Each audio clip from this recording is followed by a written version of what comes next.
Lakshman Yadav UP से बिहार आ गए, बिहार में जातीयता फैलाएंगे, बहुजनों को, सवर्णों को सब अलग अलग। बिहार जाति जनगणना करने वाला प्रदेश है, ये तो आगे आगे चल रहा है। इसमें तो हम आकर के ऊर्जा लेते हैं बिहार में, यहाँ तो आगे ऊर्जा ले रहे हैं। ये लोगों को दिशा दिखा रहा है और इसी महीने के आखिर में महाराष्ट्र भी जा रहे हैं और दिल्ली में रहते ही हैं और लखनऊ से भी आ रहे हैं। 4 दिन पहले लखनऊ में कार्यक्रम था। तो हम लोगों का एक किसी राज्य से बटा हुआ मामला नहीं है।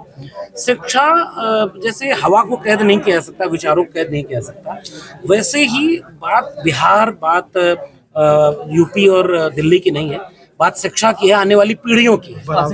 हुनर था तो इलाहाबाद यूनिवर्सिटी टॉप किया, गोल्ड मेडल, और हुनर था तो 14 साल उसे विश्वविद्यालय में पढ़ाया, 100 में 96 नंबर था और वो हुनर की वजह से ही था। लेकिन उन्हें हुनरमंद लोग नहीं चाहिए थे, इसलिए उन्होंने वो हुनर खोजा जो नागपुर से आता है। विश्वविद्यालयों को जाति, धर्म, भाषा इन सब से ऊपर उठ करके बराबरी का बनना था। आज विश्वविद्यालयों में 90% लोग 10% आबादी के हैं और देश के कुलपति कितने हैं, SC ST OBC माइनॉरिटी, वहाँ प्रोफेसर कितने हैं, डीन कितने हैं, शिक्षा बजट क्यों घटाया जा रहा है, अपॉइंटमेंट हो रहा है तो केवल RSS वाले लोगों को क्यों भरा जा रहा है, हर विचार की। मुझे लग रहा है कि शिक्षा बहुत ज्यादा कैद में की जा रही है। अगर इस शिक्षा को अभी नहीं बचाएगा, और इसलिए प्रोफेसर की डायरी को पढ़ना जरूरी है कि कुछ दिनों बाद शिक्षा जब बर्बाद होती है ना, तो तुरंत नहीं पता चलता है। जब धीरे धीरे स्कूल, कॉलेज, विश्वविद्यालय खंडहर बन जाएंगे तो अगली पीढ़ी को पता चलेगा कि उसके लिए तो शिक्षा मिली नहीं, वो तो मजदूर बनने के लिए मजबूर कर दिया गया, क्योंकि शिक्षा महंगी हो चुकी होगी, शिक्षा तक सबकी पहुंच नहीं होगी। इसलिए शिक्षा बचाना जरूरी है, क्योंकि शिक्षा केवल डिग्री का नाम नहीं है, शिक्षा चेतना, समृद्धि, समझदारी और सवाल पूछने की आजादी। आपकी प्रोफेसर की डायरी में कई खुलासे भी हैं, बहुत सारे हैं। मुझे लगता है कि आपके दर्शक और तमाम लोग खोजें, बहुत सारे किस्से इसमें मिलेंगे और इसलिए भी शायद इसको लोग बहुत बेस्ट सेलर की तरफ पढ़ रहे हैं। आपकी माँ भी बहुत रोई थी, मुझे लग रहा है हर माँ एक सपना देखती है कि उसके बच्चे के हाथ में कलम किताब हो, उसके बच्चे के हाथ में शिक्षा।